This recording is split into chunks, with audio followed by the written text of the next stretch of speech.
நான் திண்டுக்கல் மாவட்டத்தில் RSS செயலாளராக இருந்தேன். காவல் நிலையத்தில் ஒரு வழக்கு. நம்ம தம்பிகள் 2-3 பேர் போய் சுவர் விளம்பரத்தில் மாற்றி திருத்தி எழுதிவிட்டான். என்ன, இயேசு ஜீவிக்கிறார்னு போட்டிருக்கு, இவன் இந்த ஜீயை எடுத்துட்டு டீ விக்கிறார்னு போட்டான். இயேசு விடுவிக்கிறார் அப்படின்னு போட்டிருக்கு, அந்த விடுவிக்கிறார வீன்னு மாத்திட்டான், இயேசு விடுவிக்கிறார் அப்படின்னு போட்டு. இப்ப நான் சொல்றேன், இந்தியாவில் முதல் ரியல் எஸ்டேட் பண்ணவர் இயேசு தான். இயேசு விடுவிக்கிறார். நரேந்திர மோடியை விடவும் முன்னாலேயே முன்தோன்றிய மூத்த குடி டீ வித்தவர் இயேசு தான். இயேசு டீ விக்கிறார் சொல்லலாமா? இது காவல்துறையில் ஒரு பெட்டிஷன் மனு. அர்ஜுன் சம்பத்துக்கெல்லாம் தெரியும், அப்ப அவர் RSSல தான் இருந்தார், இப்ப இருக்கிறார். அப்புறம் நாங்க போய் சொல்லி எங்க தம்பிகளை கண்டிச்சு, இப்படிலாம் சொல்லக்கூடாது தம்பி, இதெல்லாம் சரியான அணுகுமுறைன்னு நம்ம கட்சி தம்பிகளை நாம கண்டிச்சோம். அது தவறு என்பதை சொல்லுகிறேன் நான். இப்படி திருத்தி எழுத ஆரம்பிச்சா ஒன்னொன்னு என்ன ஆகும் யோசிச்சு பாருங்க. இது திட்டமிட்டு இந்த சமுதாயத்தில் நடந்து கொண்டிருக்கிறது. தனிநாயகம்னு ஒருத்தர் இருந்தாருங்க, இந்த பின்னணி சொல்றேன் நான் 2 நிமிடம். இலங்கையில் இருந்தார், இலங்கை தமிழர் தான் அவர். கொஞ்ச நாள் மலேசியா இந்த பக்கம்லாம் இருந்தார், கிழக்காசிய நாடுகள் இருந்தார். இந்த முதல் உலகத்தமிழ் மாநாடு நடத்தினதெல்லாம் தனிநாயகம் தான். அவர் தனிநாயகம் அடிகளார்னு சொல்லுவாங்க. அவர் கிறிஸ்தவர். இன்னைக்கு ஜெகத் கஸ்தபர் கிறிஸ்தவன் என்ற அடையாளத்தோடு ஏதோ பெரிய தமிழுக்குன்னே பிறந்து வளர்ந்தது மாதிரி கிறிஸ்டியன் அஜெண்டாவோட வேலை செய்யறாரு. அது மாதிரி அந்த காலத்தில் வேலை செஞ்சவர். அவரு இதற்கு முன்னுரிமை கொடுத்து அவருடைய முயற்சியில மால்கம் ஆதிசேஷையா அப்படின்னு சென்னை பல்கலைக்கழகத்தில் எல்லாம் ஒரு துணைவேந்தர் இருந்தார். இந்த மால்கம் ஆதிசேஷையா ஒரு தெலுங்கு பிராமணர். அவர் கல்யாணம் பண்ண மனைவியை விவாகரத்து பண்ணிட்டு ஒரு கிறிஸ்தவ பொண்ணை கல்யாணம் பண்ணணுன்றதுக்காகவே கிறிஸ்தவராக தன்னை மதமாற்றி கொண்டவர். அதுக்கப்புறம் கொஞ்ச நாள் ஒரு முஸ்லீம் பொண்ணையும் கல்யாணம் பண்ணாருன்னு சொல்றாங்க. அது உண்மையான்னு தெரியாது. உண்மையிலேயே செக்குலர் வைஸ் சான்சலர் அவர் தான். இந்து பொண்ணை கல்யாணம் பண்ணாரு, கிறிஸ்தவ பொண்ணை கல்யாணம் பண்ணாரு, முஸ்லீம் பொண்ணையும் கல்யாணம் பண்ணிட்டாரு அப்படின்னு சொல்றாங்க. கிண்டல் பண்றாங்க, வெரிஃபை பண்ணிக்கணும். அந்த மால்கம் ஆதிசேஷையா பச்சையப்பா கல்லூரியில் ஆரம்பிச்ச அந்த ஆராய்ச்சி தான் திருக்குறள் விவிலியம் ஒப்பாய்வு அப்படின்னு முதல்ல வர ஆரம்பிச்சார். அதற்கப்புறம் இந்த ஒரு கிறிஸ்தவ ஆர்ச் பிஷப் என்ன பண்ணாரு, உலக தமிழராய்ச்சி நிறுவனத்தில் இருந்த IV சுப்பிரமணியன் ரொம்ப பெரிய ஒரு தமிழ் அறிஞர், தஞ்சை தமிழ் பல்கலைக்கழகத்தினுடைய முதல் துணைவேந்தர் அவர். அவர்கிட்ட தெய்வநாயகத்தை அனுப்பிச்சு, நீங்க இந்த கிறிஸ்தவத்தையும் விவிலிய நூலையும் பைபிள்ன்ற விவிலியம் கிறிஸ்தவ பண்பாட்டையும் திருக்குறளையும் ஒப்பாய்வு செய்ய வேண்டும் என்று சொல்லி அவர் அப்ப ஒப்பாய்வு செய்து கொடுத்தப்பட்ட ஒரு ஆராய்ச்சி என்ற பெயரில் அவிழ்த்து விடப்பட்ட புழுகு மூட்டை தான் திருவள்ளுவர் கிறிஸ்தவர். காலையில மயிலாப்பூர்ல வாக்கிங் போயிட்டு இருந்தாராம் திருவள்ளுவர். எதிர்த்தாப்புல வாக்கிங் வந்தாராம் செயின்ட் தாமஸ். 2 பேரும் கலந்து பேசிட்டாங்களாம். அப்ப செயின்ட் தாமஸ்னால ஈர்க்கப்பட்ட திருவள்ளுவர் அதற்கப்புறம் தான் அவருடைய கருத்துக்களை எல்லாம் உள்வாங்கி திருக்குறள் எழுதினாராம். அதனால திராவிட தோம வழிவந்த திராவிடம் அப்படின்ற வார்த்தையை தெய்வநாயகம் பயன்படுத்துறாரு. தோம வழிவந்த திராவிடம் திருக்குறள் அப்படின்னு அந்த வார்த்தையில சொல்றாங்க. இதெல்லாம் எவ்வளவு கட்டுக்கதை பாருங்க. ஒரு தடவை ஜெயகாந்தன் எழுத்தாளர் சொன்னாரு, இந்த மார்க்ஸ் எழுதின தாஸ் கேபிட்டல் புஸ்தகத்தை எல்லாம் நம்ம இந்தியா பூரா அச்சடிச்செல்லாம் கொடுக்க வேண்டாயா, இந்த தாஸ் கேபிட்டல் புஸ்தகத்தில் என்ன இருக்கு அப்படின்றதுக்கு அந்த முகப்புல அட்டையில ஒரே ஒரு திருக்குறள் எழுதிப்படு, அதுக்கப்புறம் தாஸ் கேபிட்டல் புஸ்தகத்தை உள்ள திறந்து படிக்க வேண்டியதில்லை. என்ன படிக்கணும், என்ன திருக்குறள், பகுத்துண்டு பல்லுயிர் ஓம்புதல் நூலோர் தொகுத்தவற்றுள் எல்லாம் தலை. இந்த ஒரு திருக்குறளை அச்சடிச்சு கொடுத்துரு, தாஸ் கேபிட்டல வேண்டான்னு சொன்னாரு. உணவை பகிர்ந்து கொள்வது என்பது இந்துத்துவ பண்பாடு. அன்னம்பகு குர்வீதா அப்படின்னு சமஸ்கிருதத்தில் சொல்றாங்க. உணவை பகிர்ந்து கொள்ளணும். நீங்க பகவத்கீதையில மாத்திரம் தனியாக சாப்பிடுவது பாவம்னு 80 இடத்துல வருது. 80 இடத்துல வருது. நீ தனியா சாப்பிட்டேன்னா அது பாவம். எல்லாரோடையும் சேர்ந்து தான் சாப்பிடணும். காக்காய்க்காவது சோறு வச்சுட்டு தான் சாப்பிடணும், எறும்புக்காவது போட்டுட்டு தான் சாப்பிடணும், சொந்த பந்தங்களோட சேர்ந்து தான் சாப்பிடணும். உண்டிக்கழகு விருந்தோடு உண்ணல் தான் அப்படி சொல்லுது. எந்த கிறிஸ்தவ வேல்யூ அப்படி சொல்லப்பட்டிருக்கு? உணவை பகிர்ந்து சாப்பிடு என்கிற வேல்யூ உலகத்தில் எந்த நாட்டில் இருக்கு? அமெரிக்காவுக்கு போங்க சாப்பிடுன்னு சொல்லுவானா? அரேபிய நாட்டுக்கு போங்க வீட்டுக்கு போனா சாப்பிடுன்னு சொல்லுவானா? சொல்ல மாட்டான். சாப்பிடுறேன்னு சொன்னா கோவிச்சுக்குவான். இந்தியாவில் மாத்திரம்தான் சாப்பிடாட்டி கோவிச்சுக்குவான். இதுதான் இந்துத்துவ பண்பாடு. உண்டு கெட்டது வயிறு, உண்ணாமல் கெட்டது உறவு அப்படின்னு சொல்லுவான். சாப்பிடாட்டி கோவிச்சுக்குவான். ஒண்ணுமில்லாதவனா கூட இருப்பான், ஆனா வீட்டில் போய் நீங்க சாப்பிட்டீங்கன்னா சந்தோஷப்படுவான். அப்படி பகுத்துண்டு பல்லுயிர் ஓம்புதல். உண்டாலம்மை உலகம் புறநானூர்ல சொல்றோம்ல, இந்திரர் அமிழ்தம் இயைவதாயினும் தமியர் உண்ணர். இந்திரனே அமிர்தம் கொடுத்து இதை சாப்பிட்டா நீ சாகவே மாட்டடா, உனக்கு நீடித்த வாழ்வு அமர வாழ்வு அப்படி சொன்னா கூட அந்த அமிர்தத்தை எடுத்துக்கிட்டு இப்படியே பார்ப்பானா, நான் மட்டுமா சாப்பிட்றது, யாராவது ஒருத்தரோட சேர்ந்து சாப்பிடுவோமே நினைப்பானா. இவனுக்கு பேச்சு துணைக்கு ஒரு ஆள் வேணும்ல, இவன் மட்டும் வாழ்ந்து என்ன பண்றது. இந்திரர் அமிர்தம் வாயினும் தமியர் உன்னர், இது இல்லை இந்துத்துவ பண்பாடு. இதைத்தான் நாம சொல்லியிருக்கோம் திரும்ப திரும்ப, வேற வேற வார்த்தைகள்ல சொல்லியிருக்கோம். இதையெல்லாம் திட்டம் போட்டு அழிப்பதற்கு சிலர் முயற்சி செய்கிறார்கள். அதற்கு தமிழ்நாட்டில் சில அரசியல்வாதிகள் முயற்சிக்கிறாங்க. வழக்கமாக தமிழ்நாட்டில் இருக்கிற அரசியல்வாதிகளுக்கு பிரியாணி பிடிக்கும்னு எனக்கு தெரியும், எங்க இருந்தெல்லாம் பிரியாணி வரும்னு. இப்போதான் கேக்கும் பிடிக்க ஆரம்பிச்சிருக்கு. இந்த பிரியாணி கேக்கும் படுத்துற பாடு இருக்க, விதவிதமான கேக் சாப்பிட்றாங்க, விதவிதமாக பிரியாணி சாப்பிட்றாங்க. சாப்பிட்டு போங்க, சந்தோஷமா இருங்க. ஆனால் அதற்கு நீங்கள் காவு கொடுப்பது திருவள்ளுவராக இருக்கணும், திருக்குறளையா காவு கொடுக்கணும். இது தவறு. ஏன் இந்த பிரச்சனை வருதுன்னு சொன்னா, இந்து மதத்திற்கும் மற்ற மதங்களுக்கும் அடிப்படையில் வேறுபாடு உண்டு. இப்போ மேடையில் சுவாமிஜி இருக்கார். இவரது வாழ்க்கை யாருக்கு? ஒரு இந்துவை இந்துவாக வாழ வைப்பதற்காக சாமிஜி இருக்கார். ஒரு இந்துவை இந்துவின் பெருமை தெரிந்து கொள்வதற்காக சாமிஜி இருக்கிறார். ஆனால் இதுவே மற்ற மதங்கள் என்ன, அவங்களும் ஒரு இந்துவை அவங்க மதத்துக்கு கொண்டு போறதுக்கு தான் அவங்க அப்படி இருக்காங்க. ஒரு சர்வ மத உரையாடலை நான் கேட்டேன். எல்லா மதமும் இருந்தாங்க, குறிப்பாக கிறிஸ்தவ பாதிரியார்கள் இருந்த அந்த உரையாடல்ல நான் கேட்டேன், எல்லா மொழிகளிலும் ஒவ்வொரு ஆண்டும் ஆயிரக்கணக்கான பகவத்கீதை புத்தகம் அச்சடிக்கப்படுகிறது இந்தியாவில்.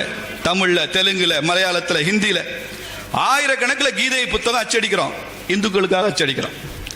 ஒவ்வொரு ஆண்டும் எல்லா மொழிகளிலும் லட்சக்கணக்கில் பைபிள் புத்தகம் அச்சடிக்கிறோம், அதுவும் இந்துக்களுக்காக தான் அச்சடிக்கிறோம். இது என்னையா சமய சார்பற்ற தன்மை? இந்த நாட்டில் பைபிள் அச்சடிச்சாலும் இந்துக்களுக்கு தான், கீதை அச்சடிச்சாலும் இந்துக்களுக்கு தான். இப்படிப்பட்ட ஒரு சமய சார்பற்ற தன்மையை பாரதிய ஜனதா கட்சி ஒரு நாளும் ஏற்றுக்கொள்ளாது என்பதுதான் பாசிட்டிவ் செகுலரிசம். இதை சொன்னா வகுப்புவாதிங்கிறான். எல்லா மதத்தையும் சமமாக நடத்து என்று சொன்னால் பாரதிய ஜனதா கட்சி வகுப்புவாத கட்சி. ஒவ்வொரு மதத்திற்கும் சலுகை கொடு, உரிமை கொடு, சிறுபான்மைகளை தாஜா பண்ணு, அவன் காலை நக்கி குடின்னு சொன்னா அது செகுலரிசம். அப்படிப்பட்ட செகுலரிசம் வேண்டான்னு சொல்றோம். இந்தியாவுக்கு வேண்டாம். எல்லா மதங்களையும் மதிப்பவன் தான் இந்து, எல்லா தெய்வங்களையும் ஏற்று போற்றுபவன் தான் இந்து.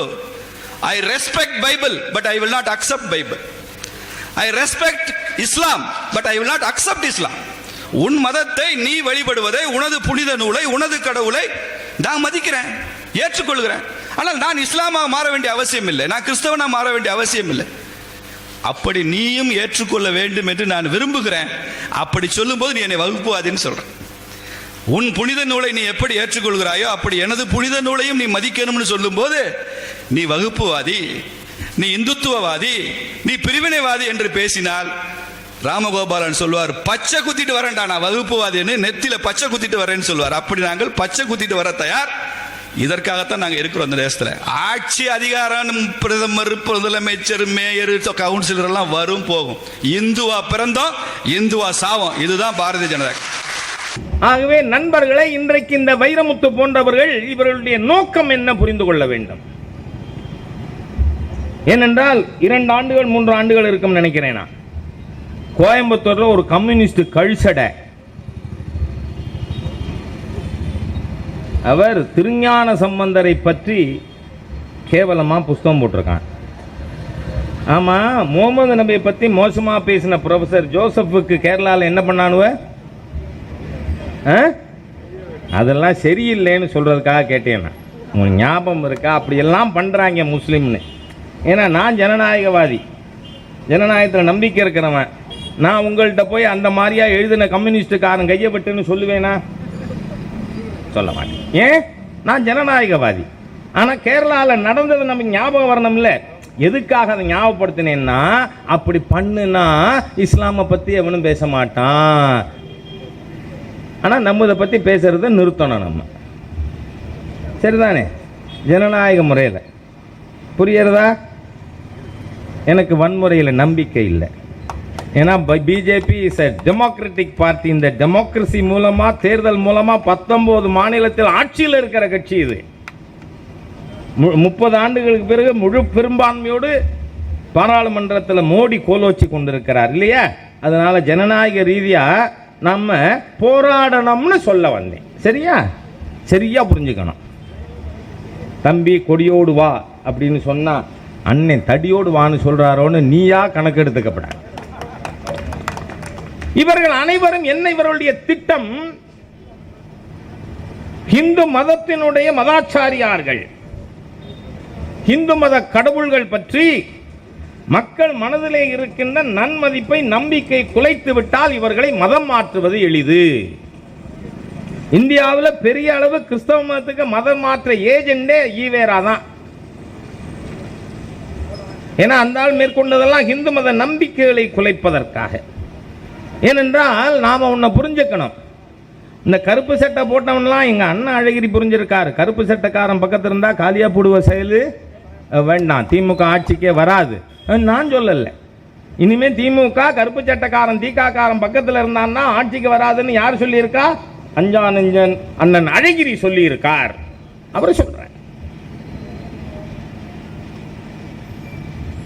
இவனோட எண்ணம் அதுதான். அதனால தான் இந்துக்களுடைய கடவுளை எதிர்த்து மாத்திரம் இவர்கள் நாத்திக மாநாடு நடத்துகிறார்கள். 5, 6, 7, 3 நாளைக்கு திருச்சியில் ஒன்று நடந்துச்சா தெரியல. என்ன அவ்வளோ பெரிய பிரபலமான ஆளா இந்த கீம் வீரமணி? இந்த ஆள் வல்லத்தில் நடத்துகிற காலேஜில் எவ்வளவு கொள்ளையடிச்சான்னு மாணவர்கள் போராட்டம் நடத்தி அந்த போராட்டத்துக்கு தலைமை தாங்கினவன் தான். கேம்பஸ் இன்டர்வியூவில் உனக்கு எம்ப்ளாய்மெண்ட் வாங்கி தரேன்னு ஒத்தொத்தர்ட்டையும் 75,000 வாங்கி எம்ப்ளாய்மெண்ட் வாங்கி கொடுக்கல, 75,000 திருப்பி தரல. ஆனால் அந்த மாணவர்கள் சரியாக புரிஞ்சு வச்சிருந்தான், அண்ணன் ராஜா வந்தாருன்னா காசு திருப்பி வந்துடும்னு. நான் அதில் போய் நீ கொடுத்தாங்கன்னா இல்லைங்கன்னா அப்புறம் நான் கொஞ்சம் கேம்பஸுக்குள்ளே வர வேண்டியிருக்குன்னு சொன்னேன், கொடுத்துட்டான். என்னவெல்லாம் பேசினா திகாக்காரன் திமுக காரன். வீதிதோறும் விநாயகர் சிலைகளை உடைத்தார்கள். சேலத்திலே எம்பெருமான் ராமனுக்கு செருப்பு மாலை போட்டார்கள். தில்லைநட ராசனையும் திருவரங்கநாதனையும் பீரங்கி வாயில் வைத்து பிளக்கும் நாள் பொன்னாள் என்று பேசினார்கள். ஏரோட்டு முழவன் ஏங்கி தவைக்கையிலே தேரோட்டம் உனக்கதுக்கு தியாகேசா. அப்பத்தானே உள்ளுக்குள்ள போய் திருக்கோளையார் போய் கொள்ளையடிக்கலாம் உள்ள. அதே மாதிரி மதுரையில் சிஎன் அண்ணாதுரை என்ன பேசுறாரு? அடியே மீனாட்சி, உனக்கு எதற்கு வைர மூக்குத்தி, கழட்டடி கள்ளி. அன்னைக்கு மாத்திரம் பெரியவர் பசுமன் முத்துராமலிங்க தேவர் அந்த அண்ணாதுரையை அடிச்சு விரட்டலேனா ராத்திரியில மீனாட்சி அம்மனோட வைரத்தோட திருடி இருப்பான். அந்த ஆள் திருட்டு பயலுவ. இவன் எத்தனை பேர் கோயில்கள் எவ்வளவு திருடி இருக்கான்னு நான் பட்டியல் எடுத்துக்கொண்டு இருக்கேன். அந்த திருட்டு கும்பல் எல்லாம் ஒன்னா சேர்ந்து நம்ம பேர் என்ன களி பூங்குன்றன கலிகாலன் தான் மேடையில் இருக்கிறது. ஜவாஹிருல்லா அல்லும்மாவின் அடுத்த அவதாரம் கலிப்பூங்குன்றன். அண்ணாதுரை கருணாநிதி வழி வந்தவர்கள் மீனாட்சி அம்மன் மூக்குத்தியை திருடுற கூட்டம். இவனெல்லாம் வச்சுக்கிண்டு திருமாவளவன் சொல்றது, காஞ்சி காமாட்சி அம்மன் கோவிலை இடித்து தகர்ப்போம், அங்கு படுத்திருக்கின்ற ரங்கநாதன் கோவிலை ஸ்ரீரங்கத்தில் இடித்து தகர்ப்போம். சொன்னதோட நண்பர்களே, இந்துக்களே, இந்த நாட்டில் சட்டம் அரசாங்கம் நம்மை காப்பாற்றாது, நம்முடைய கௌரவத்தை காப்பாற்றாது, நம்முடைய கோவில்களை காப்பாற்றாது. இனிமேல் இந்துக்கள் தங்களை தாங்களே காப்பாற்றிக் கொள்ள வேண்டிய சூழ்நிலை வந்து கொண்டிருக்கிறது என்பதற்கு உதாரணம் காஞ்சிபுரத்தில் ரயில்வே ஸ்டேஷன்ல 1000 ஆண்டுகளுக்கு முன்பாக சமூக நீதி படைத்தவன் ராமானுஜர் படத்தை, காமாட்சி அம்மன் கோபுரத்தை, ஆதிசங்கரரை அழித்துவிட்டு இந்த திருமாவளவனின் கூலிப்படை ரவுடி கூட்டம் இந்து மத சின்னங்களை அழித்து விட்டோம், அடுத்து இந்து மதத்தை. நீ ஜவஹர்லாட்டை வாங்கின கூலிக்கு அப்படித்தானே பண்ணணும். அதற்கு அடுத்ததாக திருவண்ணாமலை ஈவோக்கு ஃபோன் பண்ணி அருணாச்சலேஸ்வரர் கோவில், உண்ணாமலை தாயாரோட கோவில குண்டு வீசுவோம்னு விடுதலை சிறுத்தைகள் ஃபோன் பண்ணி மிரட்டினான். அந்த ஈவோ புகார் பண்ணியிருக்கார். ஆனா இன்னி வர இந்த திருமாவளவனோட ரவுடி கூட்டத்தை, கூலிப்படையை, வன்முறை கும்பலை ஏன் இன்னும் கைது பண்ணல?